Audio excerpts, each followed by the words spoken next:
Hello, everyone. Our today's guest is Shrayana Bhattacharya, an economist trained at Delhi University and the Harvard Kennedy School. Since 2006, she has worked on research projects with the Institute of Social Studies Trust, SCWA, Center for Policy Research, and different organizations in India and abroad.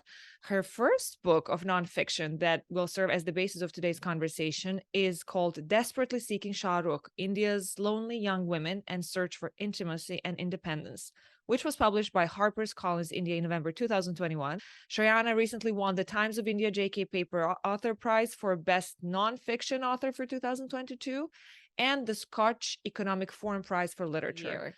I never like to put the bios and CVs of my guests shorter because I think they deserve a couple of minutes of acknowledgement for all the amazing work they do in their industry. So I'm so excited to talk to you today, Shrayana. Welcome to Wider Angle. How are you? I'm so well, and this is such a pleasure. Thank you so much for inviting me, and I'm super excited for our conversation. So thanks, and lovely to be here. Of course.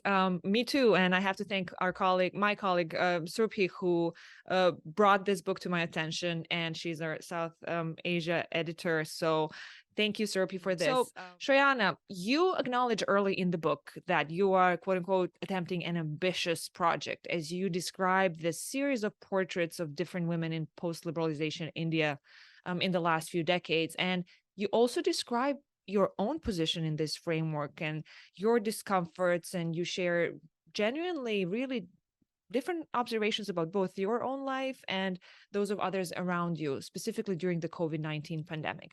So I'm interested to hear about the impetus for this book, because at some point afterwards, actually in the introduction, you say, my discomfort is shared by many. What made you write this book, and also how did you decide on which profiles of rural and urban women did you incorporate in your work?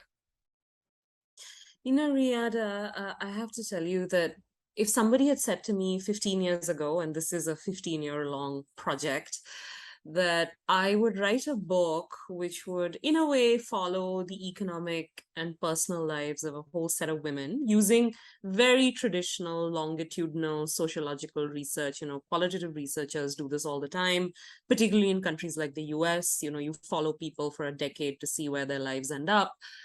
But if somebody told me 15 years ago that I would do that, and that I would then do this juxtaposed with the fandom of one of the world's biggest celebrities, and certainly South Asia's biggest celebrity, I just roll my eyes and say, get out of here. Like, I wouldn't believe that I would actually end up doing this project, that it would look the way it does. And so no one is more surprised by the way it looks than me.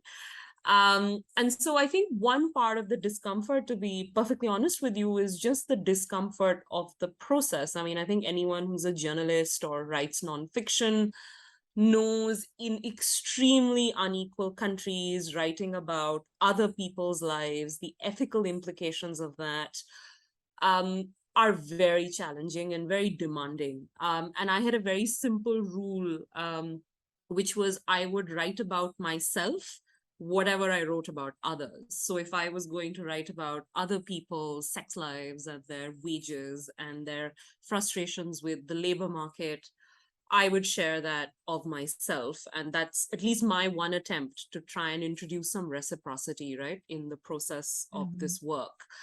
Of course, the work went through, I think anyone who does sociological research knows you go through certain ethical clearances, and there's a process, and that's a long drawn process. And I'm glad I went through it, so everyone felt comfortable and protected. So I think that's the first sort of more almost a process related discomfort, right, of writing this kind of nonfiction book, and especially if it's going to be 15 years in the making. Now, I think the question of, how did I decide that these were the women I would profile? I mean, the book follows the lives essentially of around 10 women through that 15-year period. They come from very different class backgrounds and caste backgrounds and religious backgrounds in India. Again, it wasn't purposive at all. I mean, I didn't go out there trying to create some, representative profile of women. And in fact, the book happened. The selection of people is random. And it's funny, you know, economists always say, and statisticians say that you'll find representativeness in randomness, like if you just decide to do things in a very random way. And I think the book is an example of that, because essentially what happened was in 2006, I was in my early 20s. I was quite young and clueless. I'd just been trained in, you know, the way traditional economists are taught, in India at least. And we're taught to be really, really high and mighty about collecting quantitative data. And, I call it in the book like the believer, we're believers of the survey, right? That if you can just collect and collapse people's lives into numbers, you can really understand them and effect change.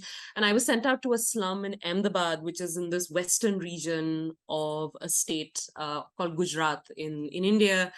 And I was doing a survey of women who make, incense sticks or garments at home, earning about a quarter of minimum wage in India.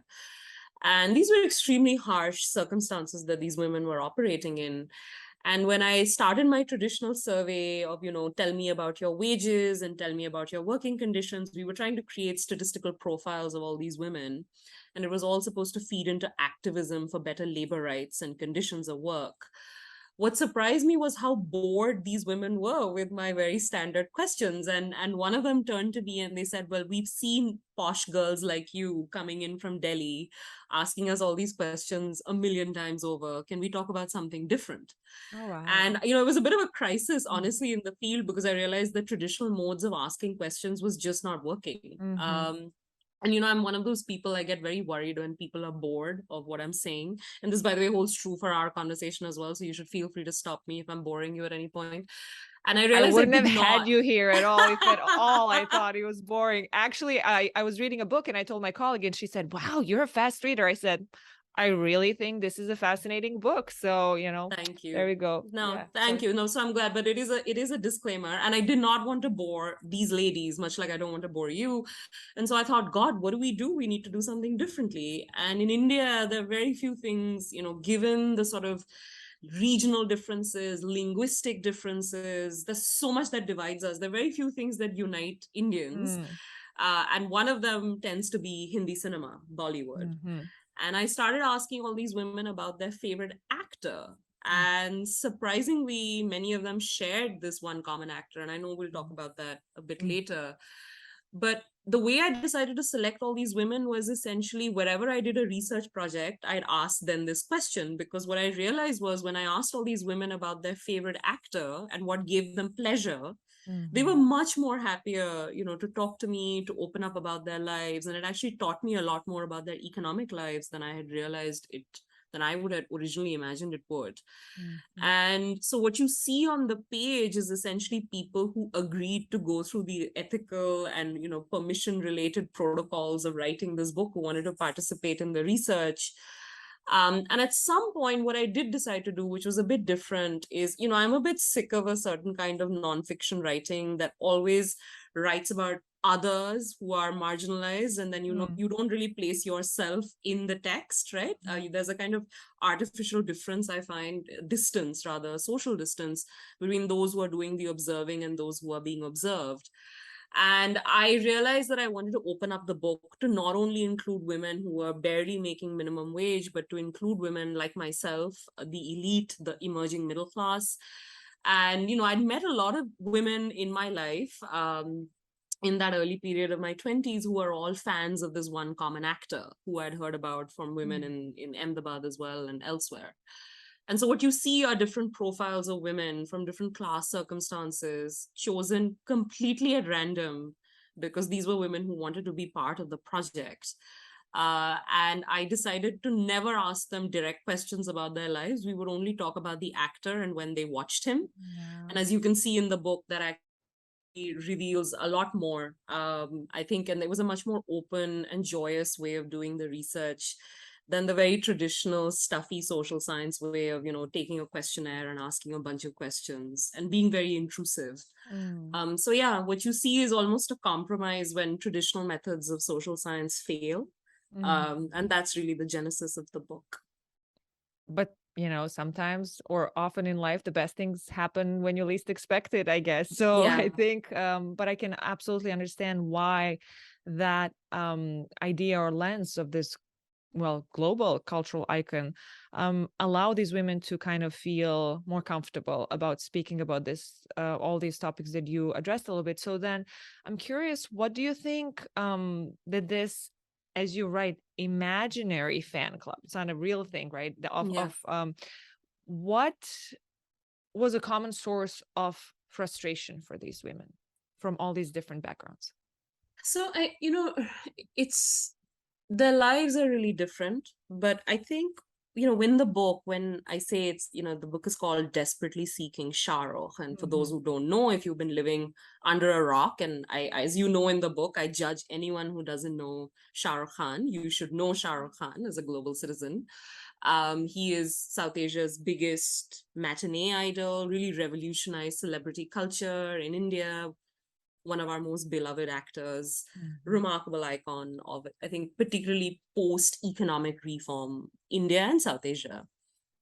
Um, when I say in the book, these women are desperately seeking Shah Rukh, none of them are seeking a silly celebrity. I mean, this is not just some celebrity crush. I think we tend to dismiss fandom as some sort of silly leisurely activity, but I think in extremely unequal and patriarchal societies, expressing desire for a man or a masculine ideal, be it an actor, be it a cricketer, be it, anyone in popular culture, can actually teach you a lot about women's desires and hidden Mhm. longings. And I think when I say these women are seeking Shah Rukh, they are essentially using him as a metaphor to talk about their own lives. And what I mean by that is, let's go back to Ahmedabad, those initial women who expressed fandom for him. And it really surprised me because I was always told that he is a much more urban, hero of sort of more wealthy English speaking people.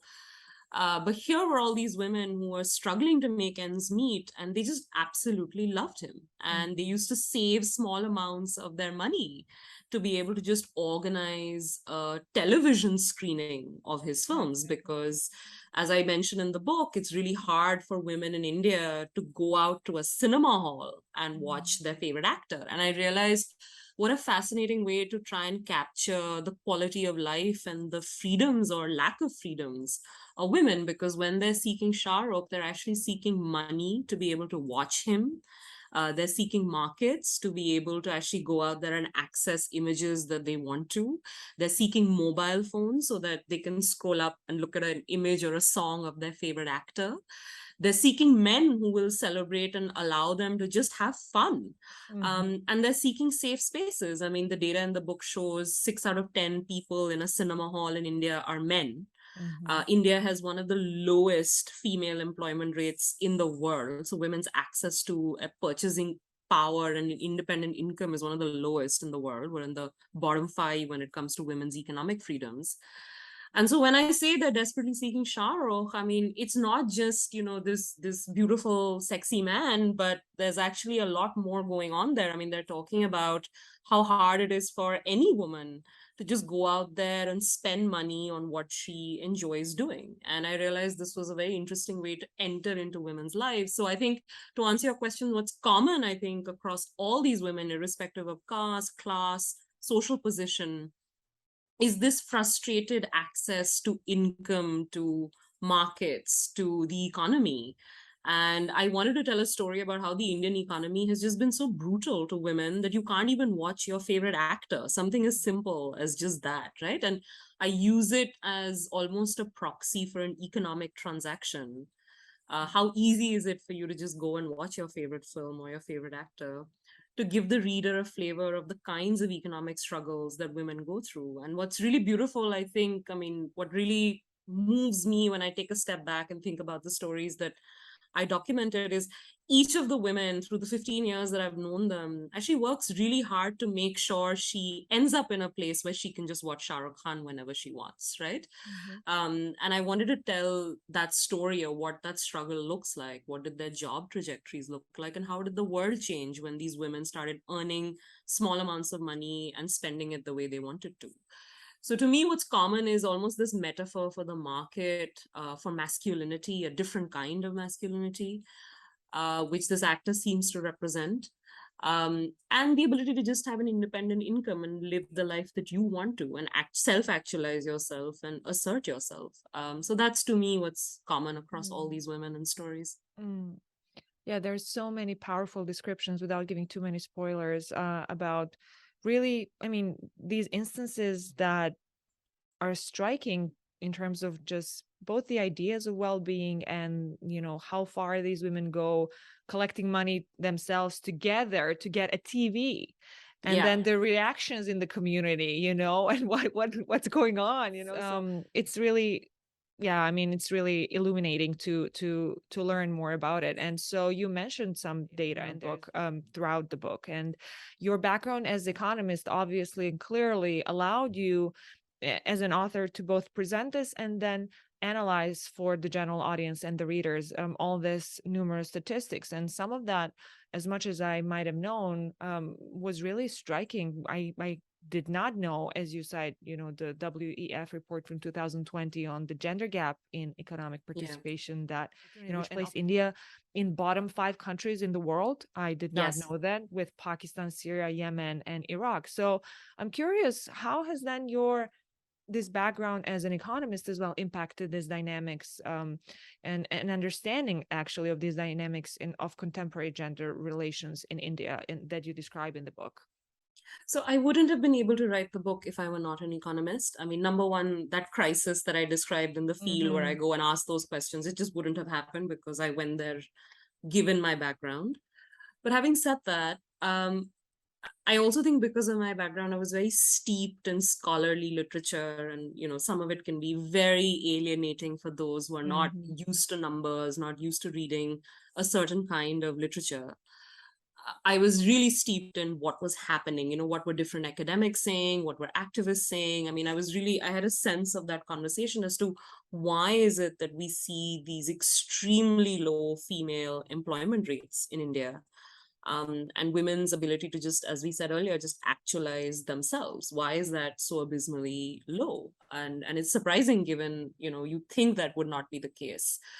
And I wanted to tell that story, but I wanted to tell that story for non-economists. And I really wanted to tell the stories that underpin the really depressing statistics.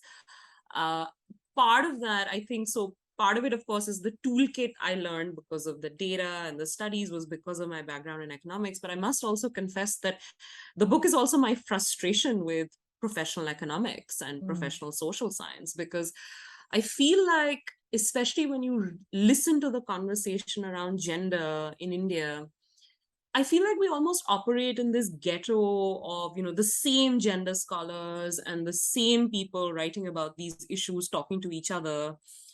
There will be some articles and mention of it. The Economist will do a story, or the New York Times will run a story about what's happening to women in the Indian economy. And then we sort of just forget about it, or just take distance from it, or explain it away, right? And it's a very small world of some people who work in think tanks, some people who are academics.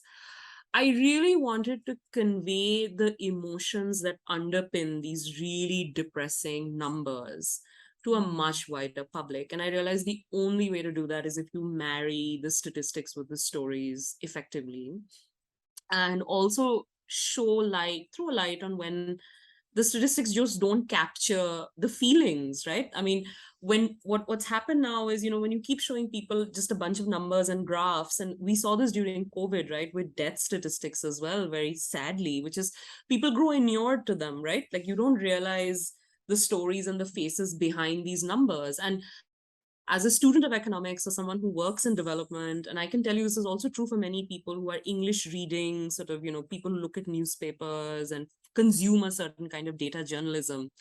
Everyone's seen that graph, and you've seen it, Riada. I start the book with this graph, which is this complete sharp decline in women's employment rates in India. Everyone's seen that graph. We know that graph. And yet, I really felt that what that graph meant to individual women, the tears, the frustrations, the loneliness, the isolation, the feeling of you can't really make anything of yourself in this society that won't even allow you to like giggle at your favorite actor. I really wanted to tell that story. So, and I felt that professional economics and sort of professional academia doesn't really allow you to do that. And so, funnily enough, I would have never written this book had it not been for my background in economics, partly because I wouldn't have the toolkit to do it, but strangely also because I wouldn't feel frustrated and motivated enough to want to write the book the way I did. And, it's interesting now when I see the reaction to the book, it's actually a lot of young students of economics and of the social sciences who seem to really pick up on, you can do social science differently. You can do justice and rigor, but you can still be a feeling, sentient being, right? In the way you write about these things, that we don't have to be detached because, particularly in the way economics is written, you're sort of rewarded for being as detached and as abstract, right, as possible. And I was really tired of that, honestly. It felt like a spiritual cop out, and I just couldn't do it anymore.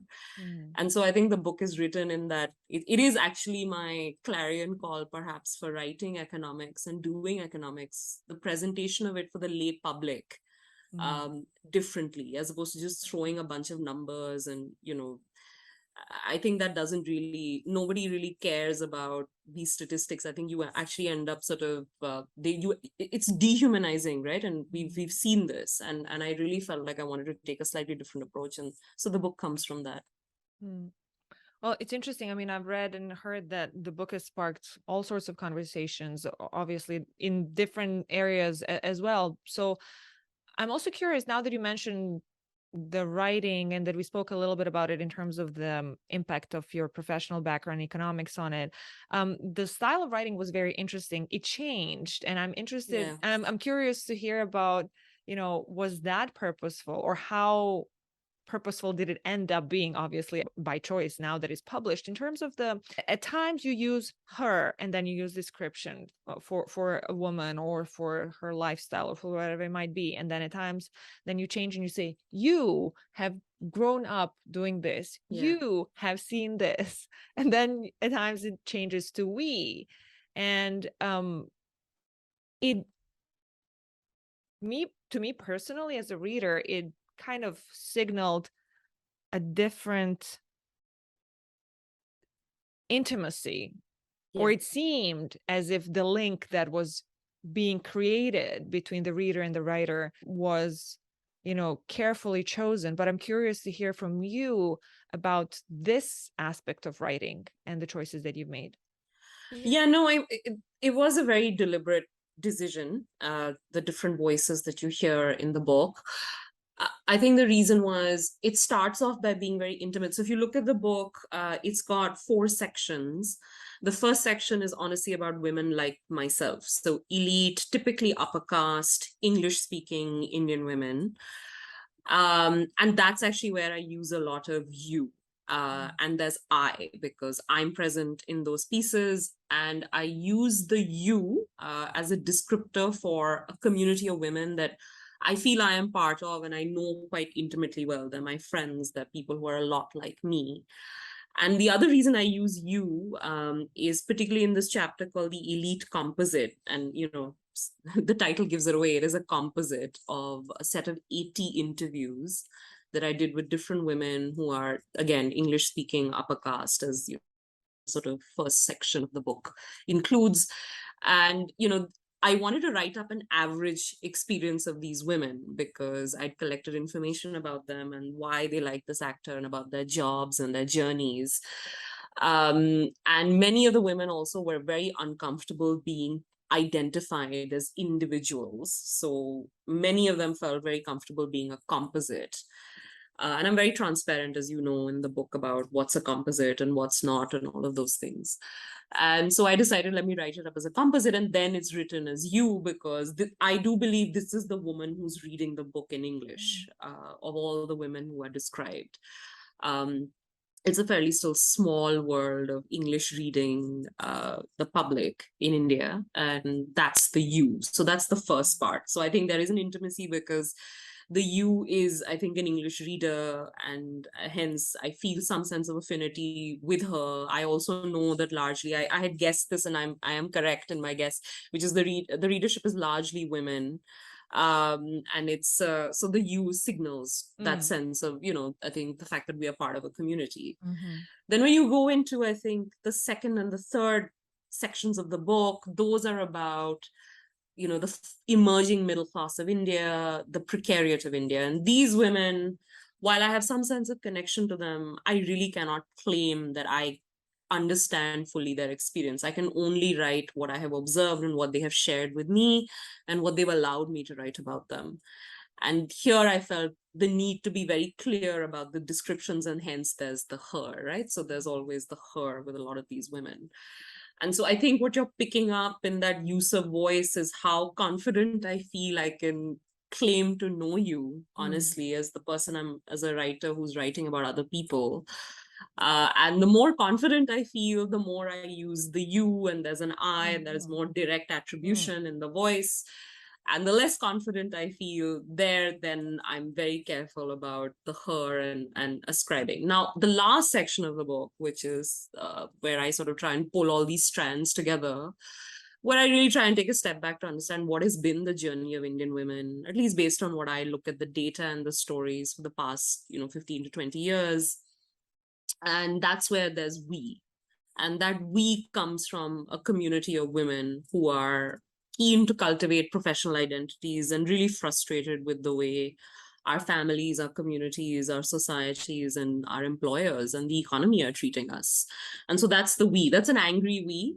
That we is also at points in the book, not to confuse anyone who hasn't read it, but they'll get it. Sometimes that we is also a community of women who absolutely love Shah Rukh Khan, which is, I think, the one we that runs through the book as well, right? Which is across class, across caste, you may be very different, but all these women, they're united in two things. One, they want to be economically independent. And second, they want to be economically independent so that they can watch their favorite actor as just one way of expressing their independence, right? And they love this one particular actor. So the we becomes that. So the we is a proxy of women who want to be independent, and the we is a proxy for women who love Shah Rukh Khan. So I think that's where, and so I wasn't tactical. I wrote it. I'm not a trained writer. I wrote it as like a series of diary notes that ended up becoming a book. But I wrote it with that voice based on who I was writing on. So I think it is signaling my comfort in the ability to claim something about another person's experience. And that's how I'm using those different voices that you're seeing. But thanks for picking up on it. Yeah, I mean, it definitely, at some point, specifically in the you part, I was, I don't obviously live in India. Some of that I recognize because, as I told you before recording, I lived in Turkey for 6, 7 years, and I've noticed many similarities despite nuances of the context, both with the popularity of the Dizzy culture, TV soap operas, the kind of social changes that they have, well, not necessarily sought to, inspire, but that they have inspired. It's an evolving story, but definitely the impact is very palpable. But that leads me also to my next question. You in the book say, I think several times, but at least once or twice, that Shah Rukh Khan is a female, not a feminist icon. So I was wondering, can we talk a little bit about what you mean by that? While I acknowledge the multiplicity of the definitions of feminism, of understandings, of just discussions about it, ongoing discussions around the world. So, Riada, a lot of that comes from two things. One is so many of the women who speak the language of feminism, which unsurprisingly, again, is that first section of the book. Those who really studied well, are somewhat westernized, have been exposed to global culture, have a sense of these isms, right? Be it feminism or Marxism, and they've studied all of these things. They have a sense of them. Women in the other parts of the book who come from more Hindi speaking cultures, where even finishing school or going to college is a huge achievement, they don't necessarily speak that language. So I think that's one qualifier, and that claim that I make that he is a female icon, not a feminist icon, really is born from my conversations with women who speak that language of feminism, of global feminism. Now, many of these women would tell me that they absolutely love Mr. Khan, but there are parts of his filmography that really terrify them. And for example, if you look at some of his early work, he was playing men who were stalking women, which is, by the way, very common at a point of time in Hindi cinema. He's not the first. In fact, he probably, another woman actually said to me, one of his biggest hits in the early phase of his career involved him being this man who's besotted with this woman and she's not interested in him. She's interested in somebody else. And he's just the stalker. He's a glorified stalker. He finally kidnaps her and, meets and meets a death finally. I'm giving it away, but I don't think, that matters. But he's very clearly the villain, and yet everyone sympathized with him, the way he portrayed him and his longing. And it's fascinating because, when you have a culture where in our popular culture, it's really normalized, right? The violence towards women. So if you have an actor who has played some of these parts, it's very difficult then to sort of, claim that his icon is feminist at all, using any definition, right, of feminism, given that it's sort of, it pushes a certain kind of notion of narrative of violence. And, I joke in the book, I say, he birthed the South Asian incel even before we had the South Asian incel, because many of these ideas, right, that the subjectivity of the woman doesn't matter and she's just an object that I must get, and I'm really is interested in me, and so my anger is completely justified. All these themes that we hear, you see it very much in that early part of his films. However, that is the early part. And then, in the sort of latter part of even his romance films, there's always the sort of casual negging, the dismissal of a woman's sense of self-esteem. I mean, these are not characters he's written. These are characters he's portrayed. And in fact, later on in his career, he's actually acknowledged that he felt very uncomfortable with some parts of this. So it's something the actor himself has acknowledged. So I think as a result of that, and just talking to women about the way they saw different facets of his filmography and his icon, I couldn't really, I wanted to make that very clear claim that, he's not a feminist icon. I don't think anyone would feel comfortable claiming that. Having said that, though, I measured, as you see in the book, I measured how much women speak in his films. And I talked to a lot of women, as you know, I think I've done this for 15 years about him. And women speak much more in his films than in traditional, typical Bollywood films. There's more space for women's words. He always plays characters who are very interested in performing emotional labor or, talking to women and hearing women, which is very different from this very stoic masculinity of the traditional Indian hero. And I think that's why women see him as a women's icon. They see him as someone who's interested in the experiences of women, is interested in nurturing women, is interested in doing a lot of labor that women are expected to do. For example, so many of the women in the book said to me, they'd say this is the first time they saw an actor peeling a carrot or doing any kind of domestic labor in a film, because he has these early romance films where he's always in the kitchen with the women, helping them select outfits to wear or helping them with housework. And Riada, this is really pertinent in a country where men do not help in domestic duties. India ranks also in the bottom 5 of the world, and I mentioned this in the book, when it comes to the share of men helping out in housework. So seeing an actor who's performing emotional labor, domestic labor, care labor, that really resonates with women, and someone who's actually listening to women. We have a culture of, know-it-allism amongst men, and they don't really want to listen to many women. And I think, he really connects with women because of that. So I think that's the reason why I make that distinction between him being a woman's icon, vis-a-vis being a feminist icon. I think it's just an honest acknowledgement of the scripts he's been given and the roles that he's played. But I will say one thing, and I think this is also the reason why he becomes a woman's icon for so many women in the book, which is that you'll notice this particularly amongst women from the precariat or women who are in the sort of emerging middle class of India. These are often the first girls in their families to hold on to a job or to aspire for a job or to step out of the home. For all of them, they will always say they don't want to marry a man like him. They want to be him. He is their sort of, icon of economic independence, because, they see in him a man who came from very limited privilege relative to many other people in the Indian film industry, and then just boomed. and became this, as we call him the king, right? And to be cute about it, but that is the way the media refers to him. And he has this wonderful quote which I use in the book. He says, "I'm not here to compete, I'm here to rule." And I think things like that, a lot of young women who are really hustling, working very hard in a society that really doesn't want them to do anything other than be mothers and married and stay at home, they actually find a life coach. He's almost a life guru, and you see this in the book. Actually, I mean, I mentioned stories of women who use him like that, and I'm not going to give it away for those who haven't read it. And so he becomes a woman's icon in a very odd way, where it's not just about him being considerate of women, but also of someone who really seems to champion a certain kind of professional excellence and aspiration, which I think a lot of women want in their own lives. So I think that's why he's a woman's icon, but not a feminist icon. Mm. Yeah, I mean, it makes sense to absolutely make that distinction considering what you just explained. So I hear a lot of kind of the repetition of the themes of freedom and liberty, and also Yeah. stifled liberty, stifled freedoms, Yep. choices. So I'm curious, when you write about socialization of India's women, you emphasize the role and place of family in South Asia in general. So let's talk a little bit about that important theme. Would you tell us your thoughts about it? Like, what are the consequences of that for freedom of women?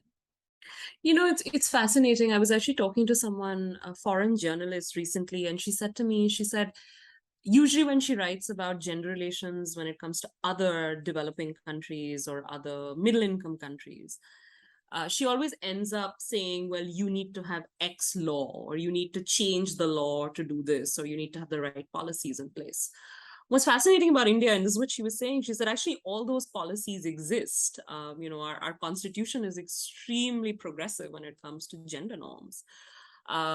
It's our laws. We have a maternity benefit act. There are lots of things that on paper support women and women's choices, and yet you really are, and you end up, and I discussed this at length in the last section of the book, the conclusion, which is, why is it that despite everything being so relatively great on paper, we're seeing in practice, we're in the bottom 5 of the world when it comes to economic freedoms of women? What's going on?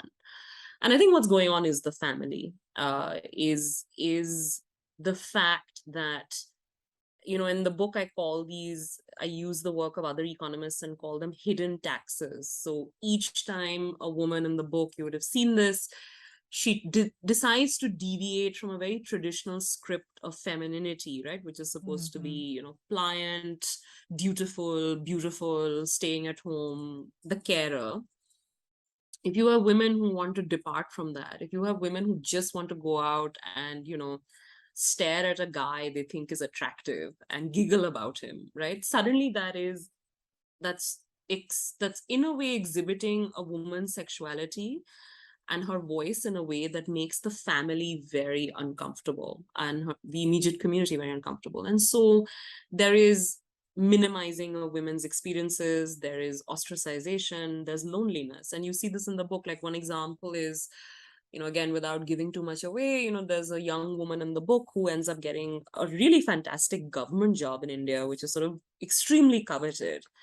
And yet her family pretends that that job doesn't exist. And she says to me, she says, if I were a man, I would be celebrated, and there'd be like a big party for me. And when she gets the job, she comes back home and she realizes no one will throw a party for her. No one will acknowledge this achievement, because all they're interested in is her marriage, and how she does in the marriage market versus the job market. And there are other examples of this. And I call this, again, I call this is a hidden tax. It's a kind of tax that our loved ones actually impose on us so that we will conform to their expectations. And I think there's a lot of this that's going on in India in different ways. And I think the family is the fulcrum of this. And I say this in the book that, we live in a time where we seem to think social change is like one tweet or, a bunch of protests. And all of that is important. I don't deny the value of social media and physical resistance. But if social change when it comes to gender norms is intimate and it's interpersonal, right? Like, experiences of gender are between men and women, your mother and yourself. social change will also have to be intimate, and it'll be incremental. And you see this in the book. I mean, to me, the book is not only a set of stories about women's lives, but it's actually a set of stories about how social change happens. Because as these women start to step out of the home, you see small everyday ways in which they are pushing against very Mm, strict family norms. And, each one ends up in very different places, but they are all active. I actually think that they're revolutionaries. On paper, we wouldn't ever call them that because they're mm, not out there in physical view. But I think in a country which has one of the fewest rates of women in the workforce, any woman who just wants to hold on to a paycheck is a revolutionary. And I think I wanted to write the book from that spirit, because it's where really the odds are so stacked up against us, and the family is the fulcrum of enforcing many of these norms. The flip side, though, Riada, is also that the family can be a very empowering place if they support you. So, for mm, example, there are women in the book who are able to achieve a lot and push back against very hostile workplaces, and achieve a lot for themselves and feel good about themselves because their families have supported it. And through a series of negotiations, they reach an equilibrium where they feel mutually supported. And so I think the family is a fundamental institution and lever of discrimination, both to resolve it and to enforce it in a funny way. And you see this in the book. And the last thing I'll say about the family is what's unchanging in India, which is very different, by the way. I'm curious to hear about Turkey from you or other countries, but it is very different from, say, a China or a Brazil or other large middle income countries, as large as India, is that the allocation of labor within the family has just not changed in India at all. Men do not help in housework very much. There were studies that showed that during the pandemic, men started doing a little bit more housework because we measure time use, and I mentioned some of this data in the book. Um, but you see the latest data, and again, it's just gone back to the world where women, and especially those who have jobs outside the home, come back and almost doing, we know this, we're doing full-time jobs both at the home and outside. And yet men just do not pitch in or participate because the norm within the family is that that's not expected of them. And so I think the family is also a very brutal place of drudgery, actually, for a lot of women, where I think our creative energies are almost being sapped out by dealing with the day-to-day work of labor within the home, which is hard, back-breaking work, especially in a country where we're not really subsidizing a lot of care infrastructure for so many rural women. You see this in the book. Just going and collecting water or fuel is a hard task. They're mm, not being remunerated for it. They're told they're being loved for it, right? And the currency within the family is love, right? Not money. mm, And it's fascinating that so many of the women in the book say, well, you know what, I'm not interested in earning love from the family anymore because it's feeling loveless for me, mm, and they're pushing against it. So I think the book is a portrait of how the family can be a brutal place but also be an enabling place, mm, and also be a place of a lot of restriction. And I do believe our constitution in India, it's a progressive constitution, is totally crushed within our homes. And I think I wanted to give the reader a flavor of what happens, these everyday intimate interpersonal forms of discrimination. Because I think what tends to happen, at least on writing on gender norms, is we tend to focus on, you know the heroes. So, women who really sort of, become champions and CEOs, and like everyone who's sort of, big shot leader. Or we tend to focus on the stories of victims, victims of very brutal, obvious crimes. mm, But I really wanted the reader to understand that there's actually this large layer of the missing middle of women who are just every day dealing with very casual hostilities in the family and in the workplace. um, and the book is at least it is an attempt to explain that. Yeah, there's so much to unpack there, both in terms of the idea of smashing the patriarchy and how it would change, which I want to ask you a little bit more in detail, but also the themes that you mentioned that and the conversations, as I said, that are both ongoing all across the globe, I guess, in different contexts. So much. And I want to ask you about generational difference that I think might impact the changes in wants and the expectations and the old entitlements and what younger women are willing to accept or no longer accept. But I'm going towards that. I'm curious about something you write about the differences of wealth distribution and how Yeah. these differences in a caste-based society like India, you tell us, of course, have been there for generations. And we learn of six maps of India as those of hierarchies of privilege and class in general terms in order to get to a more specific point about women. And, as you mentioned, there was a data from 2018 that suggests that women hold barely 20% of the country's household wealth, and that the global average was nearly 40%. So I'm curious about how are, as you write, caste and patriarchy married? And then at the Yeah. same time, or afterwards, somewhere in the book, you also say misogyny is not the monopoly of the elite. So I'm Yeah. curious about, let's open up these topics a little bit, because there's so much important things to talk about here. So, Riada, one of the things, and this goes back actually to your earlier question about the family. I mean, why are family members so Yeah, worried about exactly. women being outside and at jobs? I think the biggest fear is you'll meet a stranger whom you might fall in love with or you might have sex with. And that stranger could be from a caste or religious community that your family is very unhappy about. And, we do live in a culture where caste purity, particularly amongst the elite, is extremely important. And, everyone pretends that it isn't. But, we have a joke in India, which is people who say that there's no such thing as caste in India are usually upper caste people because it just plays no role in their lives. And there's so much excellent writing of late coming out of India about this. And one of the things you realize is the way to control caste purity is to control the bodies of women, right? Because you can control the trajectory of who they will procreate with and how. Part of that is socialization, and part of that can also be rigid control. And so, for example, you see this in India, which is data constantly shows that women rarely migrate to find jobs, but women migrate for marriage all the time. So you'll go somewhere else to stay with your new family or your husband or whatever. Um, Whereas migrating for jobs is seen as a much more male phenomena, right? And I think the control of women's bodies, and this is what I mean when I say caste and patriarchy are married. By the way, this isn't just me saying it. I mean, these are scholars who've been working on caste structures in India forever, and they've been arguing for this, which is that part of the reason why we're so scared about women's freedoms, particularly the Indian elite, at a deep psychological level, is fundamentally because we're very worried about who will have sex with whom and who will fall in love with whom. And opening up spaces of education. I mean, how do we meet people? We meet people through studies, we meet people through work.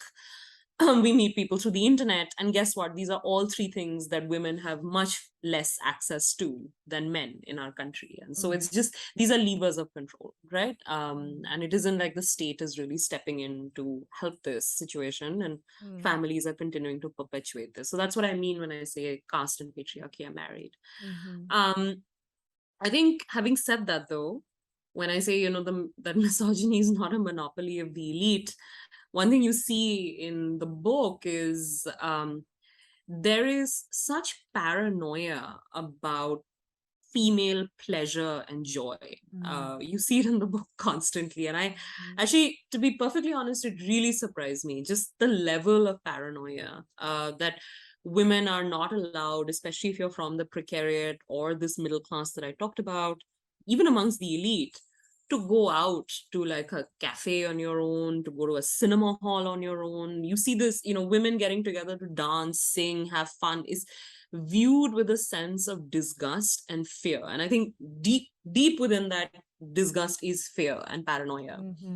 And there's so much surveillance around female joy, that I realized that that kind of surveillance exists irrespective of class backgrounds. And what's interesting, though, to me is that what I do find different between the elite and, say, women from more marginalized communities is that, and you see this in the book, I actually think there's much more of a fight being put up by women who come from very difficult economic circumstances as opposed to the elite. I mean, you see that amongst the elite, there's partly, I think, a kind of, we are all complicit in our own discrimination.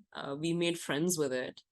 And I see that, and you see that in the stories of so many of the upper caste women I try and tell. I mentioned this even about myself. I mean, how have I been an ally to patriarchy in very different ways? Um, Yet when you go down the income chain in India, and you see this again in the stories, there's so much more resistance. There's walking out of marriage. There's, constant fighting, pushing back, not giving in to patriarchy, to like pull out, to want to be your own person. And I suspect part of it is economic, which is that so many of the women will say, well, a man is no longer an assurance anymore. And you have to stand on your own 2 feet because you have to take care of yourself. And I see that's the difference. So while misogyny is certainly not the monopoly of the elite, and I think I describe this complete paranoia, particularly around female joy and pleasure, um, and a deep disgust towards it, to be perfectly honest, which I think holds across classes. I do think women's willingness to resist seems to be much stronger in sort of our economic precariat than elsewhere. That's fascinating. And yeah, I there mean, was some really, I mean, I caught throughout the book very distinctive and very strong opposition that you describe from men from the families or cousins of working class fan women who were often dissuaded, or they were kind of trying to be pushed away from the fandom yeah. and of the Shah Rukh Khan's movies, and you described a little bit about it and why that is the case. So I'm curious, towards the end of the book, you write about expecting a defensive position from your Indian readers. And so what happened? Did the opposite happen? If it did, why do you think it happened, or what happened? I think I'm still living through what happened. What Okay. happened is, so I actually pick up almost like 3 pockets of reactions, to be honest. Uh-huh. Um, there are young women who are very much, I think, part of perhaps my tribe. I mean, we may not agree on everything, but I think there are actually not just young women who are trying to cultivate a life beyond this very traditional notion of what a good Indian woman should be. And this book was always a love letter to those women. That statistical minority that's trying to hold on to being in the labor force when I think all the currents and tides are against us. So they love the book. I think largely I can sense that sort of, so I think there hasn't really been defensiveness there. I pick up a lot of defensiveness, unsurprisingly, from straight elite men. Uh, that's like because I think 2 things tend to happen. One is there is this dismissal because the book is anchored around women's lives through fandom and female pleasure. Mm. And female Mm. pleasure is always seen as a silly thing, right? So I call it the chronic chicletification of any kind of social science you do, which enters into women's lives through the prism that women would appreciate. So here, for example, many men will say, oh, but Shah Rukh Khan is just silly, Bollywood is silly, this is not serious, this is just, a bunch of women ranting and railing. Um, what's the substance in this, right? So but and it is always, Riada, it is just fascinating to me, and as a good data scientist, I have gone and read almost every review. I know I shouldn't, but I have, on Goodreads, I'm on it all the time.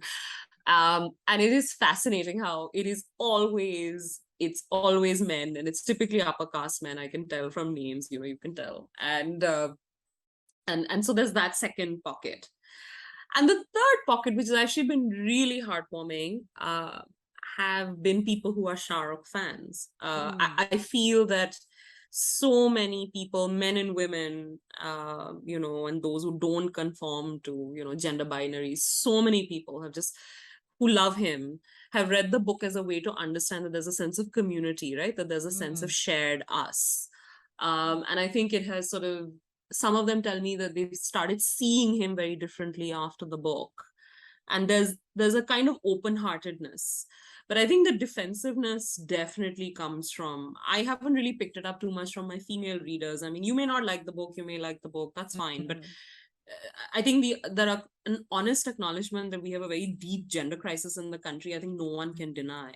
But I do notice from elite sort of posh men, and these what I call now social science bros, sort of there's a kind of person in academia in particular who's deeply upset that this book is out there, and I can sense their reactions. It's quite funny, actually. I find it quite amusing, and I think it'll end up being almost something I use for what I do next. But yeah, I think those are the three pockets of reactions. But no complaints. It's all sociology. Um, I mean, there's so much to unpack and to ask. If we were to elaborate the role of the state as well here, and just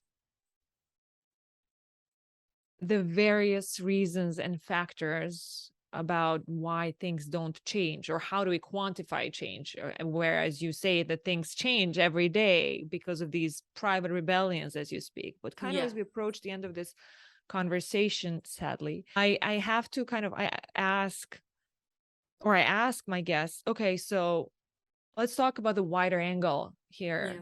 In this case, what have all these travels with Shah Rukh Khan's fangirls, women, what did they teach you? What did you learn about modern India? Yeah. So what is the India you've come to know as you write? It's I think I say this in the book. It's a sisterhood of desperate, disappointed, and yet resisting women. So and I this is in India, I know, because of the songs I hear women sing, the way they look at this actor. It's fascinating to me that real men are so disappointing that all these women look to this completely fictive person. It's just a person of our imagination. And in the Shah Rukh Khan that all these women have imagined, they've imagined a world in which men appreciate their labors, where they can go out and claim their fun. They can be the people they want to be, and they can enjoy choice. Um, and I think they've imagined a man who supports and loves women, whether they work, rest, are playful, fun, seductive, or boring, whatever, right? Like men who just appreciate women for who they are. And right now, that man is very scarce to find, it seems, at least in the Indian context. And so I think that's sort of one sisterhood of female frustration that I think the book is picking up on. And the other, I do think I've learned they say, as the Americans say, the revolution will really not be televised, because I think the 15 years that I've followed these women, they have all radically reshaped the nature of their own intimate spheres of family, relationships, the way they have sex, the way they get married, the way they don't get married.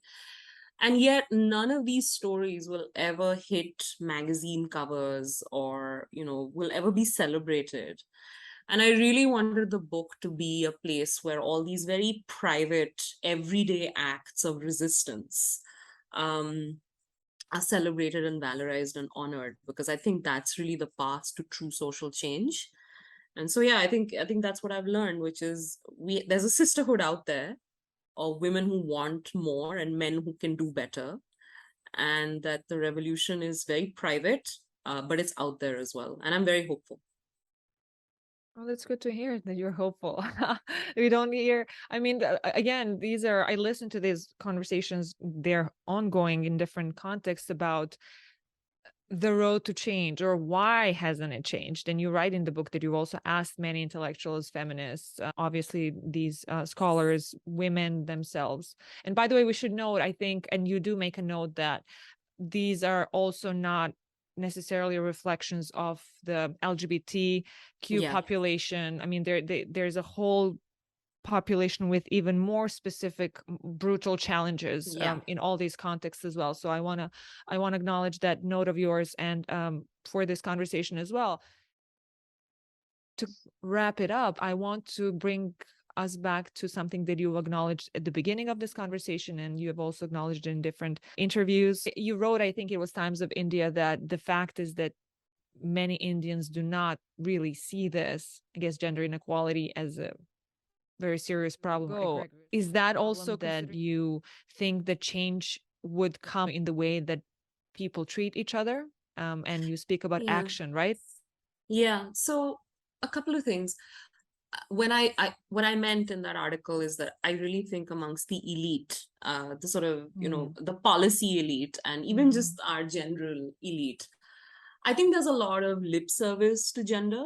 So I call it an equilibrium of platitudes. I mean, you just have a bunch of well-meaning words But when it comes to credible, concrete policy action, which will cost some people, there's very little, right? So, for example, have we done much on, say, universal cash grants to single mothers in India? Are we providing more support to single women in India?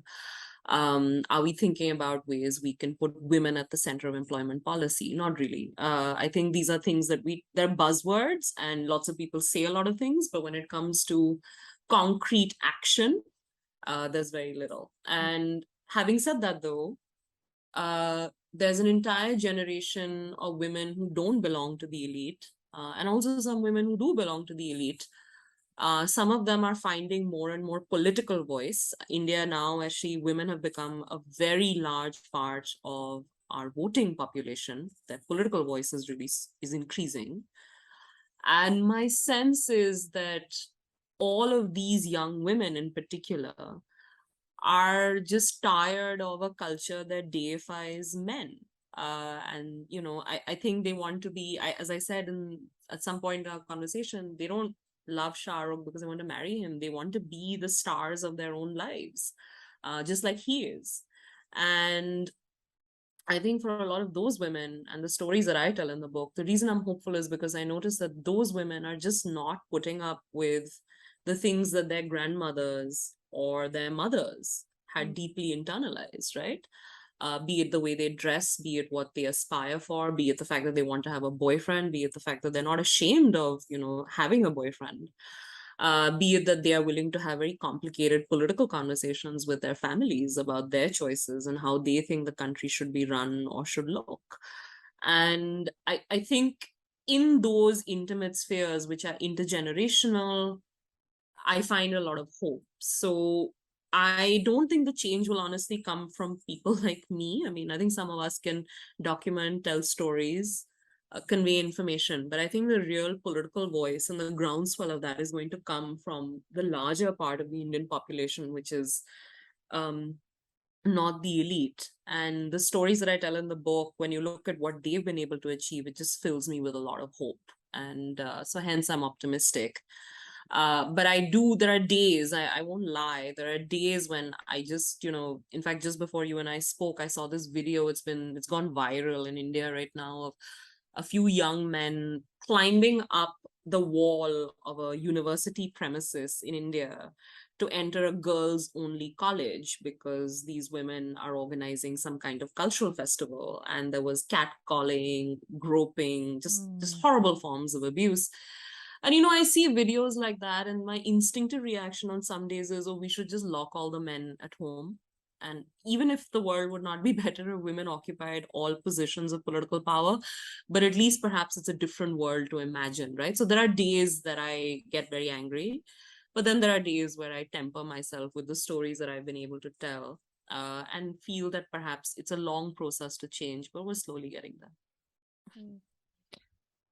So much more to unpack there. When you just started, it opened something which could go both ways, Pandora box, etc. When we speak about all the news that we keep getting about violence against women in the region, India, Iran, elsewhere as well. So Shrayana Bhattacharya, thank you so much for joining us. And to all of you who are interested, check out Desperately Seeking Shah Rukh, India's Lonely Young Women and the Search for Intimacy and Independence, somewhere online or in a bookstore near you. I appreciate your time and joining me today.